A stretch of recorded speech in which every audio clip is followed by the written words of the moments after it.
Anong ulam niyo mamaya? Meron hong nanawagan. May panawagan ng Department of Agriculture. Agriculture Department. Oo nga, kasi under sa kanila ho ito. Pagmamonitor. Dami nating supply ng itlog. Ang Ngayon, mura nga ng itlog, sabi doon sa may dagupong bagsak ng 4 na piso kada piraso. meron daming biyayang binigay ho ang mga manok sa atin ngayon. Totoo. Pero dati, sobrang problemado tayo sa supply, pati ng karne ng manok. Pati sa Ngayon presyo naman, niyan, sapat-sapat problemado tayo, dahil, yes. paano ba natin nalalaman? Ang sukat ng mga niyan, may medium, di ba? May mga ganun pa. Kaya gusto ko doon sa pag namimili ng itlog, di ba may mga tray o kaya 12 piraso per tray, di ba? Ay, per dozen, yung ganung tray na maliit. Yung yung jumbo. Jumbo. Oo, kakatuwan laki. Tapos kumpara yung small. Oo, di ba?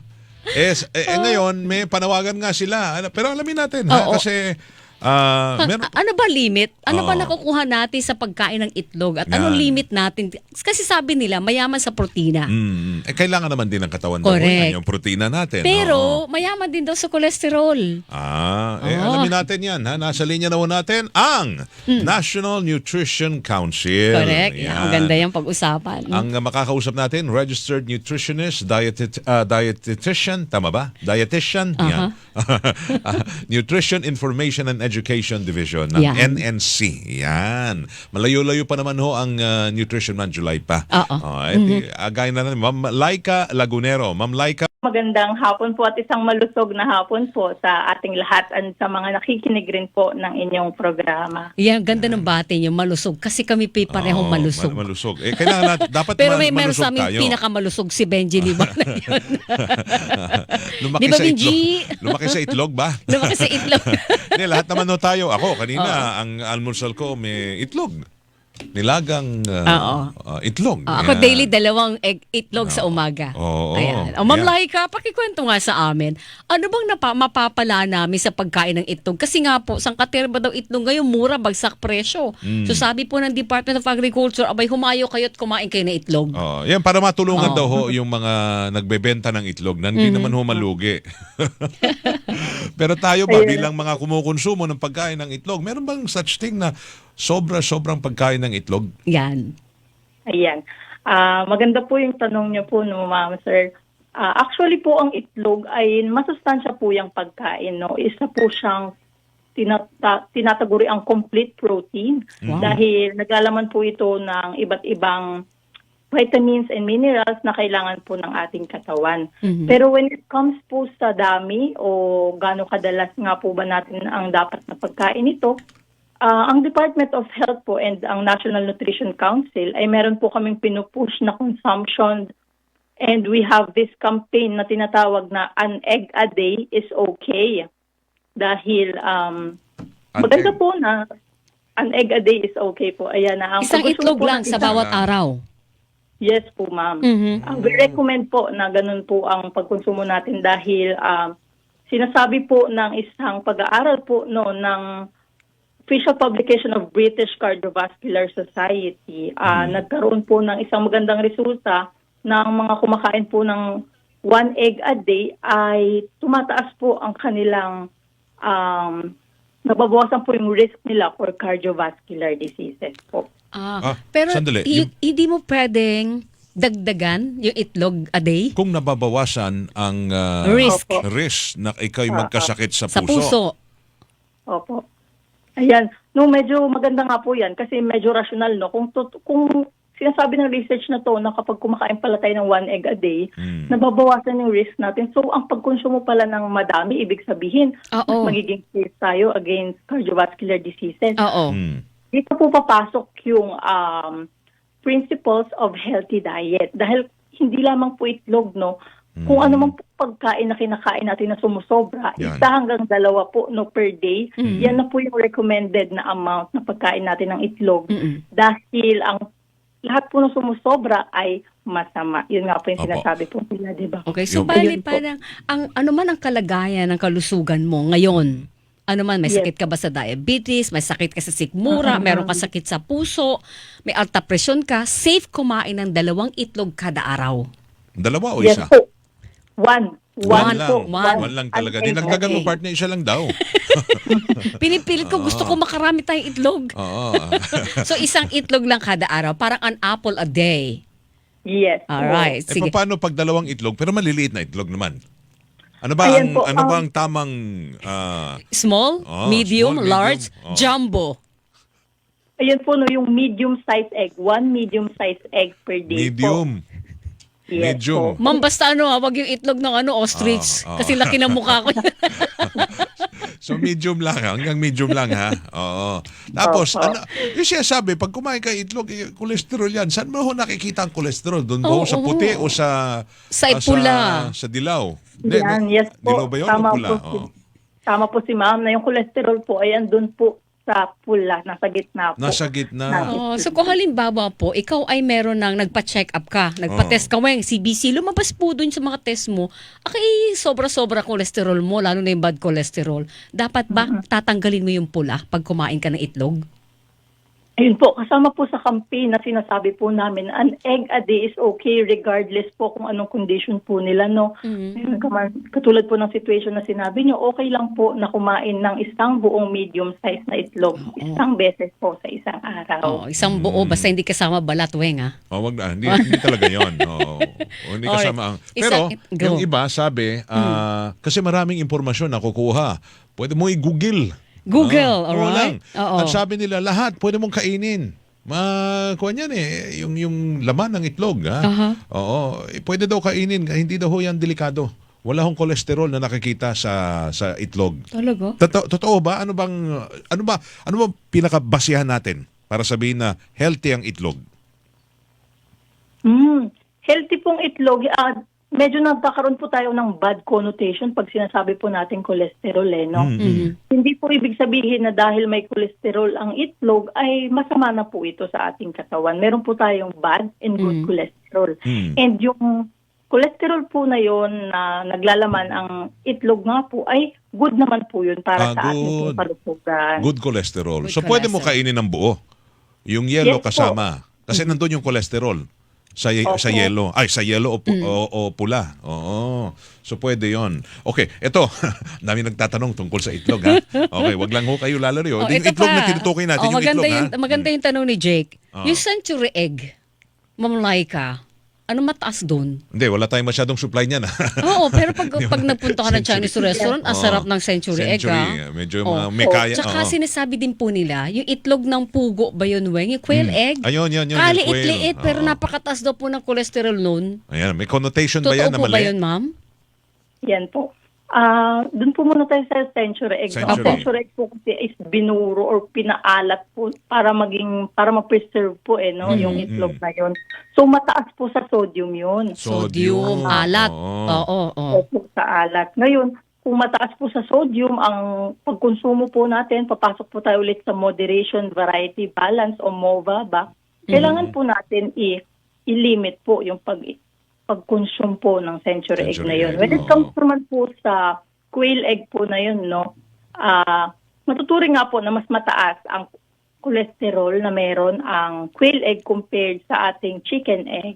Pero nonetheless po, hindi naman po tayo mapapasama sa pagkain ng isa o dalawa lamang na quail egg.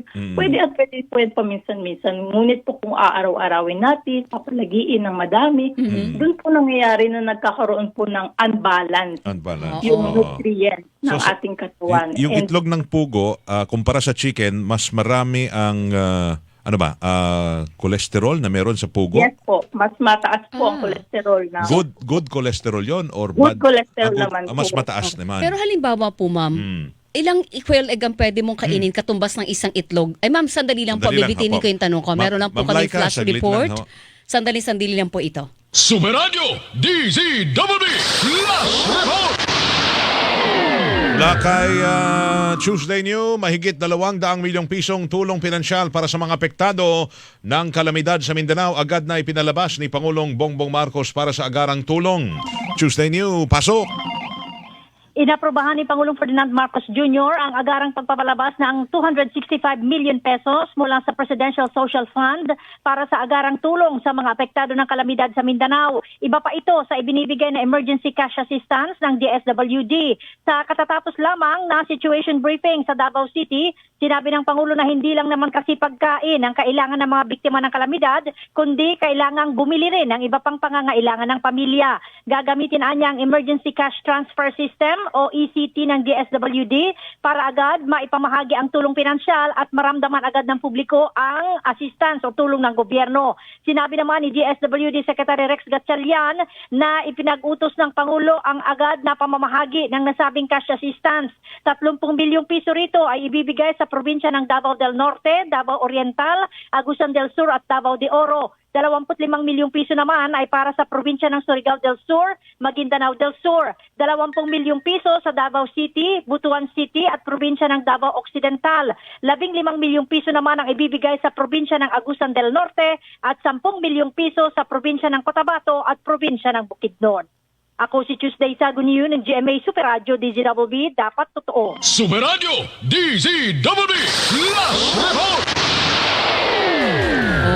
Bago tayo natin balikan si Ma'am Laika, sabi ni Glenn Wego, Ma'ams, ang malinaw may masama pa ring epekto dahil nakakahilo talaga. If you eat more, meaning may tumataas. Ganon, may nagpipik daw. Yung kolesterol. Oo. Ma'am Laika Lagunero, Ma'am, nutritionist and dietitian. Okay. Ma'am, balik po tayo. Saan ba tayo? Sa pugo? Oo, Itlog ng yung pugo? Oo. kung ilang pugo ang makakain mo, Dalawa katumbas daw. ng isang itlog. Oo. Ayan po. Yung Sige taas po, ng kolesterol at kung anong protina, ganun, ma'am. Bali po sa isang pirasong chicken egg po ang usapan natin, no? Yes po. Pwede, ang isang quail egg po kasi ng cholesterol ay katumbas na po yun ng 2 chicken egg. So, maganda po na, no, kung intindihin po natin, isang quail egg is katumbas po ng 2 chicken. Ganun katindi yung itlog ng pugo? Ganun Opo, pala, no? mataas po siya sa cholesterol. Naku, di ba, marami may pa ano? namang mga nakabalot yan. Yung nakabalot, pag di sa Ilang kalye, piraso yan yung nandun? natatraffic ka man, binibenta ka, ang dami nun ha. Oo. Pag naubos mo yun, bad na po yun. Palipas gutom kasi yan pag nasa daan ka rin. Oo, may kasama Oo, chicharon nasa at mani, biyahe, di ba oo. no? Mama, masama po yun kung ubusin mo yung isang buong plastic ng ice candy na merong quail egg. Ayan po. Pwede po na, hindi naman po natin pwedeng sabihin na dahil nakaubos ka lang at the moment, parang, uy, bad na to sa aking Oo. health. Mm. Kasabot po ng pagkonsumo po natin nun, kung hindi po natin naiiwasan, maganda po, babalik pa rin po tayo na tayo ay nagkakaroon ng healthy lifestyle. Andyan po ay active tayo, physically active tayo. Para po, natutulungan po natin yung katawan natin sa pag-burn po ng mga calories. Opo. Yung itlog ba, ano ho ba ang mas healthy? Yung piniprito o nilalaga na lamang? Yung boiled. Yan Boiled. po. Siyempre po, kung titingnan po natin, no, mas okay po kapag binuboiled na lang natin kasi pag nagpiprito po tayo, nagkakaroon po tayo ng added fat sa ating pong pagkain. Oo, lalo na sa mga bata kasi yung iba medyo yung iba baka hindi lang sanay sa mga nilagang itlog. Yung iba gusto yung scrambled. Tapos Masarap nilalagyan yun. ng may Nagkamong mga cheese. cheese. Tapos mushroom. Mga ganyan, oo. Tapos red pepper and green pepper. Diba? Ma'am, uwi na Oo. tayo, kain tayo itlog. Nagutom eh. So medyo doon maghinay-hinay tayo sa pagprito ng itlog, no? Opo. Tapos kung sa mga nabanggit nyo nga po na yung mga bata po, di ba parang gusto lang po nila, ayaw po nila minsan ng boiled lang, ganyan. Diyan po papasok na tayong mga mommies, yung mga mommies po na nagpe-prepare ng mga food. Mag-experiment po tayo. Sabi nga, pwede naman natin i-maximize kung ano yung available. Kailangan lang natin maging creative. Oo. Meron pong mga recipe online, ano, na pwede po natin gayahin, na nag-incorporate po ng iba't ibang paraan ng pagluluto ng itlog. Pabisan po, no, i-incorporate po natin lagyan sila ng- sa mga... Lagyan ng gulay. Yes, oo. Yes po. ma'am. Lagyan po ng gulay. Yung ano, balot. Itlog din yun. Penoy. Opo. Oh. Opo. Ilang balot Ayun ang naman pwede po. mo ikonsumo? Ano yun, ha? Ayan. Hindi na manok yun. Manok yun, may sisiw pa nga sa loob eh. Manok ba yun? Ayun po. Pwede naman din po, ma'am, yung balot po, no, kapag nag-crave tayo, huwag po nating i-restrict yung sarili natin sa pagkain na isipin natin, ay, nakakain na kasi ako ng isang itlog, so bawal na ako magbalot. Ayun po. pwede naman po no na makakapagbalot pa rin po tayo, pero wag naman po natin pag kumain na tayo ng balot. May sodium din po 'yun, paparisan pa po natin ng pagkadami-daming asin habang kinakain natin. So sodium magkaroon po naman. tayo ng healthy way to At saka eat. wag And araw-araw, ma'am. Opo, wag araw-araw. Moderation po, variety and balance. Ma'am, Yung balot, partner, kung Oh. yun, itik, di ba? Duck itik yun. ba? Itik ba ang Duck, balot? oo. Duck daw pala. Hindi oo. yung Tanga ano. lang ako, Oo. kala ko may sisig. Ma'am, ganito. Hindi ako kumakain balot eh. Ma'am, Wala ko rin. Pero yung Oo. anak ko, mahilig dyan. talaga? Dati, oo. Ma'am, yung mga tokneneng at saka, ang tawag doon Ayan. isa, kwek-kwek. Kwek. Yan Yung talaga. kwek-kwek ba yung malaki? Tokneneng yung maliit? O baliktad? Ayan, parang nagbabari po yan, ma'am. Depende sa lugar. Kasi sa pinaglakihan ko po, kapag kwek-kwek, maliit. Maliit. Aha. oo. Ngayon po yung malaki. Tapos minsan po pag napunta ako sa ibang lugar, iba-iba na po ng Iba-iba. kawat. Oo. Opo. So, itlog ang laman nun. Oo. Nalagyan pa ng Opo, pero harina. pareho Kinulayan naman pa. Pirinito Oo, pa. Pirinito pa. Healthy ba yun? Ayun naman po, ma'am. Okay lang po yun, ma'am. Hindi naman po natin sila i-consider na unhealthy na, no? Dahil nila, food coloring naman po yun. Safe naman po yun, ma'am. And harina po, okay lang po okay. yun. Ha? Safe pala ang harina? Basta again, Ah. in moderation, hindi pwedeng araw-araw na parang ginawa mo ng bisyo kasi paborito mo. Opo, tama Okay. po. Ano Meron ba? po May mga- tanong si Dennis Heron. Yan, si Sir Dennis. Sabi niya, ano ho ba ang bad effect kung ikay nakakaapat na ng itlog sa isang araw? Ayan. Si Kajun. Maganda pong katanungan yan. Gusto ko po ditong i-emphasize po yung sinasabi po nating variety sa pagkain. Kapag kumakain po kasi tayo ng iba't ibang pagkain, nakakapag-consume din po tayo ng iba't ibang vitamins and nutrients. Ngayon, ang mangyayari po, kung nagko-consume po tayo ng isang pagkain na marami, na isa lang po yung variety niya kasi isang klase lamang naman po na pagkain yun, nalilimit po yung katawan natin makapag-consume ng iba pang Iba pa. nutrients. Ah. And ang ginagol po ng ating katawan ay magkaroon ng balance. Dahil pag nawala po sa atin yung balance, especially sa nutrients, no, diyan na po pumapasok na nagkakaroon tayo ng mga sakit dahil kinulang o minsan sinusobrahan po Oo. yung mga Yung nutrients. sabi Kaya nyo- maganda po. Opo, ma'am, sabi niyo kanina protein. Ano pa ba meron sa itlog? May mga vitamina? Yes po. Ang egg po mataas po yan sa meron po yung phosphorus, vitamin B12, vitamin A para sa ating mata, vitamin D and calcium para sa ating mga buto and teeth. And also po meron din siyang biotin and choline para po sa ating brain. Ay, ang dami Wow. pala eh. Di ba kompleto na yun? Oo. Opo. Ang dami na pala eh. Ano pa Hindi, magkaulang? kailangan mo kumain ng kanin para sa carbohydrates mo. Wala Kumain siyang ka ng carbo. gulay. Oo. Ganun, So, para complete meal, ika nga. So, kung may itlog na, may kanin pa. Siyempre, Dapat iba naman tandem yan. yun. Oo. Or tinapay. Pwede, ma'am, para doon sa iyong Tinapay, fiber baka- and carbo, tinapay. Yes, Sugar naman po. ang madali kayo nun. Te, So, kuha ka ng tinapay, whole white. wheat, sugar-free. Oo. Ang social, di ba? Ma'am Laika, So, protein ito. na. Marami pong mga bodybuilder, yung mga nag-gym na tao, Yan. kumakain ng sandamakmak na itlog. Itlog, oo. Tama po ba yun? Kasi Parang- daw ang lakas makapag-build ng muscle. Muscle, oo. Makapagpalaki ng muscle ng itlog. O, kita mo naman, ang gaganda ng katawan ng mga yan. Oo. Itlog Yeah. lang. Pero kung kumain naman, parang isang palayok, puro itlog na nilaga. Ayun po. Maganda po kasi na yung pag-consume po, depende rin po kasi yan sa physical activity natin and sa lifestyle natin. Itong mga nagbubuhat po sa mga gym, no, kailangan po ng katawan nila ng mas maraming protein to repair and for that development po ng katawan. Kaya okay rin po sa kanila na mas marami po silang kumakain ng itlog. Yun po. Ganun Pero po ang again, parang- kailangan po alisin yung pula. Buo nga kinakain eh. Oo. Pero kailangan sa alisin ng pula.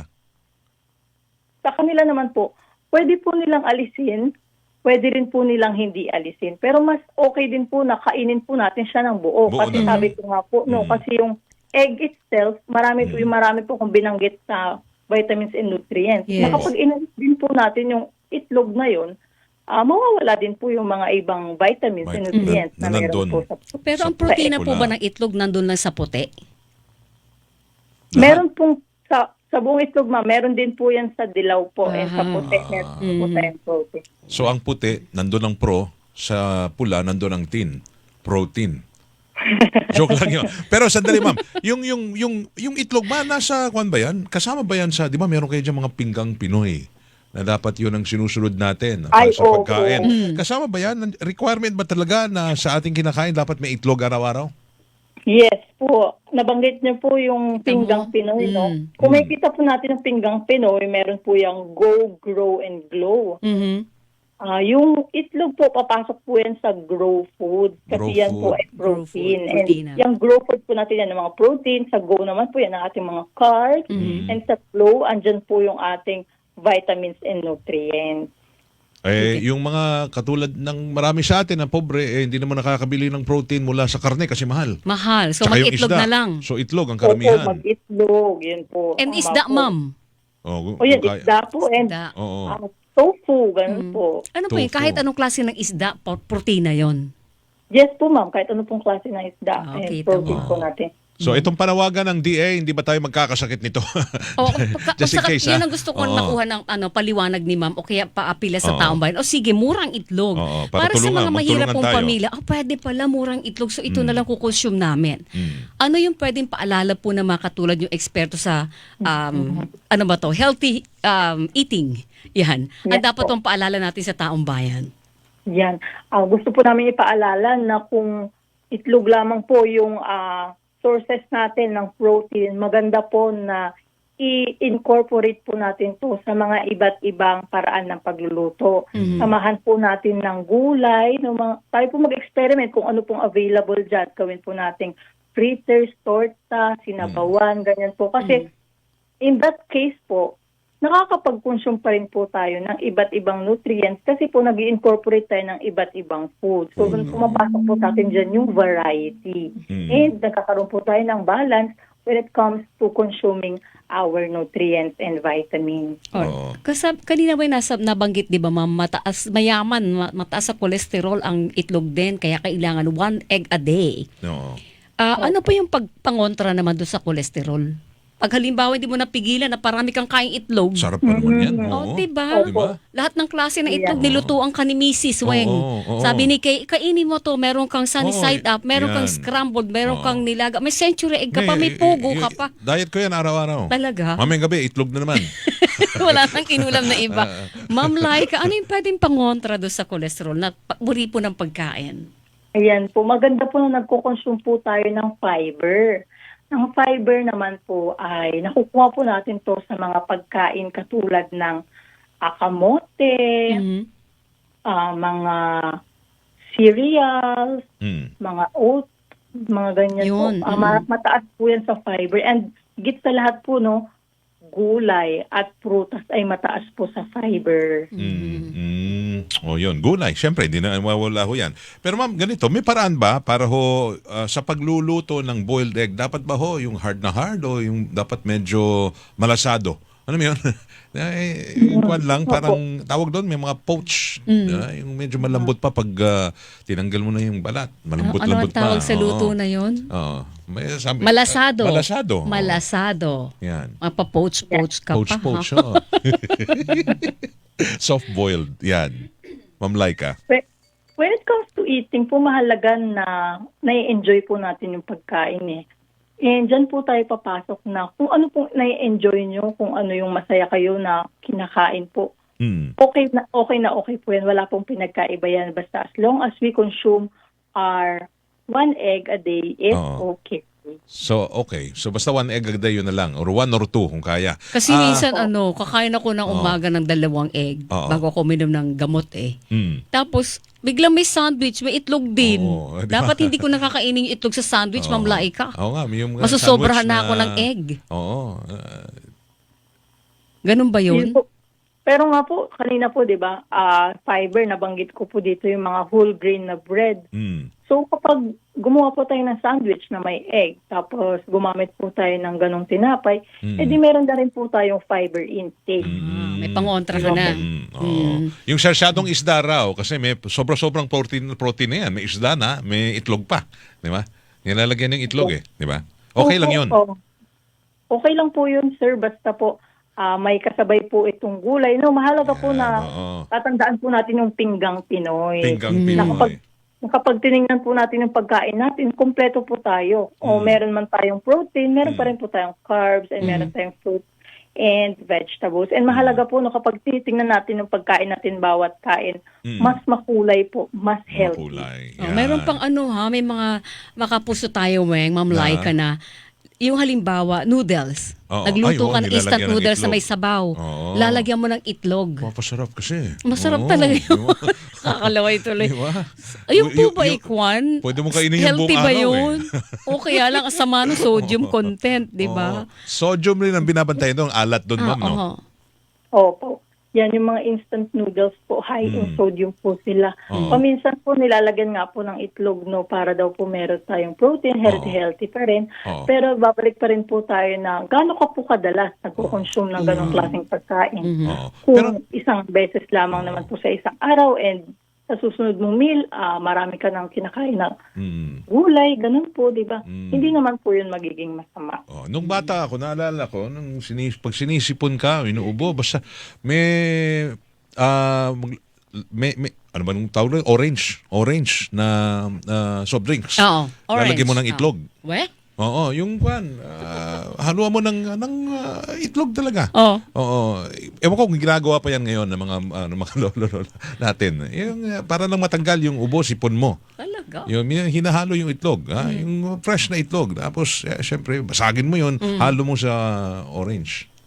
Naabutan nyo ba yun? Alam nyo ba yun? Pwede ba yun, Ma'am? Hinahalo sa soft drinks? Oo.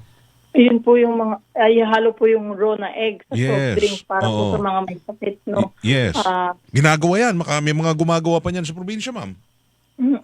Sa mga ganyan pong instances, we recommend po talaga na magpakonsulta po muna tayo sa ating mga professional, katulad po ng ating mga doktor at o mga dietitian, ganyan, para po nagiging safe po tayo sa kung ano man pong mga practices na ginagawa o paniniwala na ginagawa natin. Oh, sabi dito, is it okay? Yun na nga dun, raw white egg once a day. Raw, ha? O, ibig sabihin, yung pagkain nun ng hilaw na itlog, good po ba yun? Ito na yun. Oh, Kasama yan. meron pong ibang nilalaklak yung itlog na hilaw eh. Yan. Yan, ma'am, Kaya- okay ba yun? Ayun po. Yung mga ganun po, hindi po kasi siya established. Wala yan sa inyong mga Ating- nutritional Oo, charts. oo, Hindi oo. ginagawang ganon. Sabi ng tita ko, yung binanggit mo raw, sarsaparilla. Oo. Pero iba yung Hindi, soft hindi. drinks niya. Oo. Yung Hindi dark, yun. may Iba yun. itim-itim. Ibang lasa nun eh. Iba pa yun? Parang root beer ang lasa Oo. niyan eh. Meron pa nga Ma'am Laika, ito totoo to. Nilalagay sa beer, tas i-spray sa buhok, spray net na dating. Basta Totoo yan, naaray ko. basta na, at Totoo least yan, matutulungan na natin Oo. ang mga O basta, nagtitinda ng itlog. ang rule of thumb at Sige, yun healthy, sabi ni Ma'am Laika Lagunero, na Parang- isang registered nutritionist and dietitian, Oo. 1 egg a day Day, yan. ang the best. Moderation. Moderation. Alright. Kasi, di ba, Sabay sa mo mga, sa apple. Sa mga ospital, kasama rin yan sa mga binibigay sa mga pasyente. Oo. O kaya sa bantay ng pasyente, itlog. Di ba? Totoo. Nandyan yan. Parte ng nutrition. Oh, pero ma'am, totoo po ba yun halimbawa, nag-boil ng egg, pag yung dilaw, pag inopen mo, meron ng coating na itim, parang grayish, hindi na raw po healthy yun kainin. Baka bulok na. Hindi, parang overcooked siya, pero nagkukos daw ng ibang sakit. Oh, may gray. Talagang namang may gray. Hindi. Oo. Kasi pag ang poaching egg, siyempre, pag maganda ang luto, hindi nagkukulay yung gray, Gray, oo. yung bilog nung dilaw. Di ba, Pero- Ma'am Laika? Opo, ano na po yun meron pong mga chemical reaction na nangyayari minsan pag na-overboil po natin yung itlog. And nakikita ko rin po yun paminsan. Ngunit hindi po natin pwedeng sabihin na masama na po ito sa ating katawan. Dahil mas na-outweigh pa rin po ng mga nutrients and vitamins na meron yung itlog compared po dun sa nakita lang po nating ganun pong itsura ng itlog. And it's still safe that we Safe consume yun. our egg. Yes po. Okay. Kasi niluto rin Regardless. naman eh. Oo. Okay. Yes po. Sige, Basta ma'am. Oo. pag halimbawa bumili ka sa palengke, tas open na yung itlog, huwag mo Ay, na wag bilhin na. kasi Oo. baka sabi nga nito may O kaya- salmonella Oo, na. Kaya crack na. Ay, wag Oo, na. hindi na safe Papalitan yun. mo. Oh, dapat buo. Oo. Yan. Ma'am Laika, maraming salamat sa magandang usapan ngayong hapon at healthy pa. Thank you, ma'am. Maraming salamat po. Thank you. Thank you, ma'am. Ha? Thank you. Si Ma'am Laika Lagunero, yon. Ang Registered Nutritionist, Dietitian, Nutrition Information and Education Division ng National Nutrition Nutrition Council o Council. NNC.